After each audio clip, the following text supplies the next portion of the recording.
Please be aware that this movie review contains spoilers. So if you haven't seen the movie I'm about to talk about, I would suggest saving this video to watch later, and then going and watching the movie, and then letting me know what you thought of the film after you've seen the video. So again, spoilers everywhere. You've been warned. Again, just quit the video if you haven't seen the film. Oh, how I wish Jeff Goldblum was in this movie. That would have made this movie infinitely better. That was a fantastic character. And instead of getting a fantastic, heroic scientist, nerdy, cool guy as the main character, we get a whole lot of generic. Jurassic World isn't a terrible movie. It's not. But it is not as close to as being a good movie as Jurassic Park. It's not even close to being a great movie. It's just okay. And I guess sometimes it's alright to have a movie that's okay, but I did expect a lot more from a Jurassic Park sequel, which probably shouldn't be the case, but I don't know. This movie it was everything I expected it to be going into the film, and it didn't do anything new to the brand or exciting to the brand. So, even if the previous two sequels weren't that great, I actually feel like they had something different and they had a reason to exist. I'm actually struggling to find a reason why this movie exists. I don't really think it needs to. Now, the director, Colin Trevorrow, is definitely a fan of the original film. It's evidenced in the whole lot of references that are made in the film, both visually, through dialogue, any way you name it. There are so many references to the original film. There's a section that takes place in the original park. Not even a little bit of the film, it's actually a large majority of the film.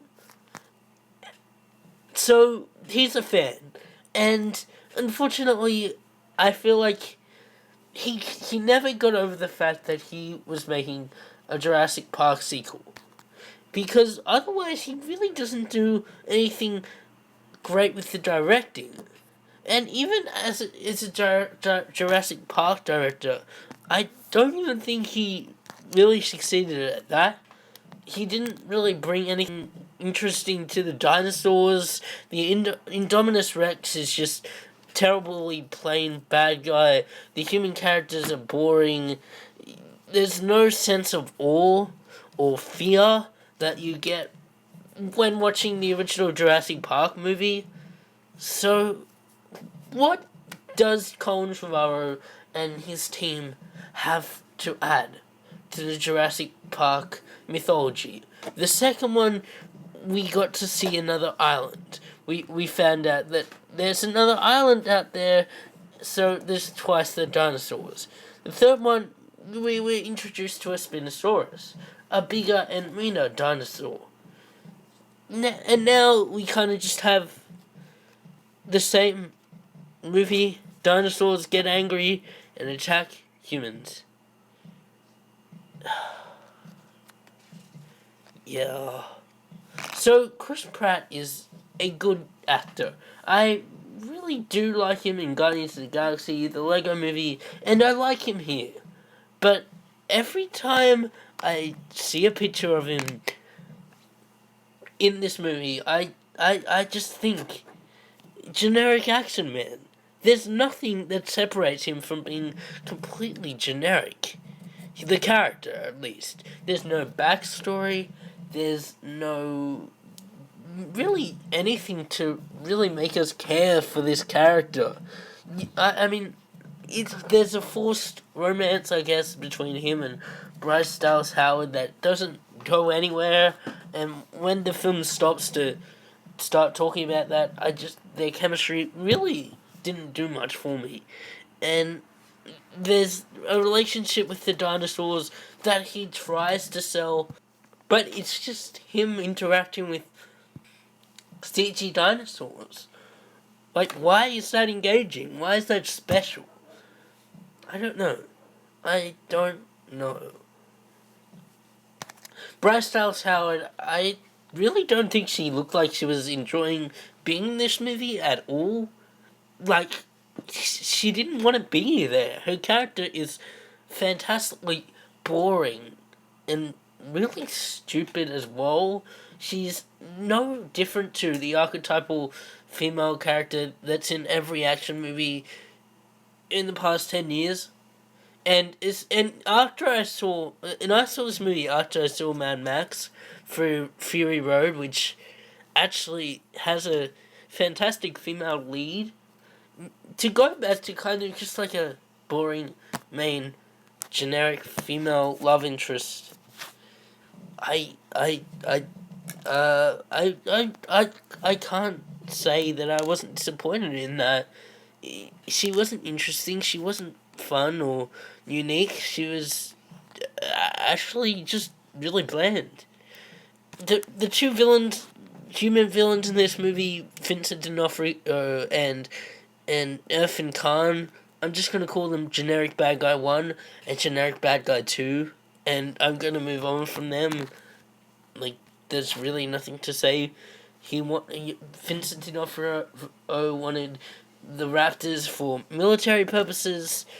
Irfan Khan was just a corporate greedy jerk. And BD Wong was there as well. And the kids, they really didn't do anything to make me care about them. Their story was kind of just, again, been there, done that. I've seen the story of kids wandering around the world and facing other problems at home, and nothing new was said about any of the issues faced. And the kids were fine. The performances they gave were fine, but the characters I thought were just really boring, and I didn't appreciate that the film took time out to kind of just travel along with these kids that I thought was just not that interesting a plot line. I'd rather look at the new park instead of journey into the old one. To be honest with you, that's the acting, fine, but I had so much to say about the characters and the actors in the original Jurassic Park movie, but now I'm just saying they were fine.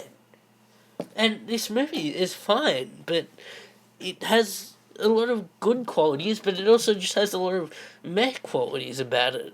The writing is definitely one of the qualities that is very generic. Again, the characters are very much just outlines.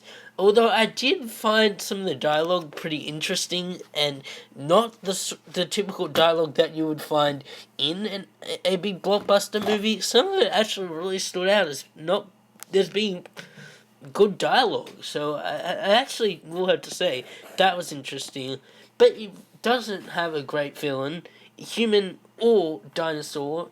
The Indominus Rex is just the film's version of Hollywood, bigger, louder, faster, more uncut, without a soul, boring, generic.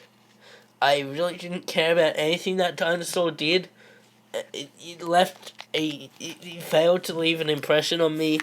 But there were two moments in the writing that I actually genuinely felt were good. And this can also, I guess, go into directing. There are two scenes. The first one, the Apatosaurus' death scene. When Chris Pratt and Bryce Dallas Howard wandered across the dying Apatosaurus, that was a great scene. It actually harkened back to the original Jurassic Park in a way that I really loved, and the dinosaur looked great compared to a lot of the other dinosaurs in that film. You know, they're all CG, the rest of them, but this one is a real dinosaur, and it looked great. And it was a sad scene. I wish that scene had gone on longer. And there was one chase scene between the Velociraptors when the Indominus Rex had turned them against the humans, and children characters and their aunt were driving away, and the Velociraptors kept trying to break in. That was the only moment of fear I actually felt for these characters in the writing, in the directing, and the whole film. Like, that was the only time I actually felt for these characters. When I spent a whole film in Jurassic Park fearing and caring for those characters.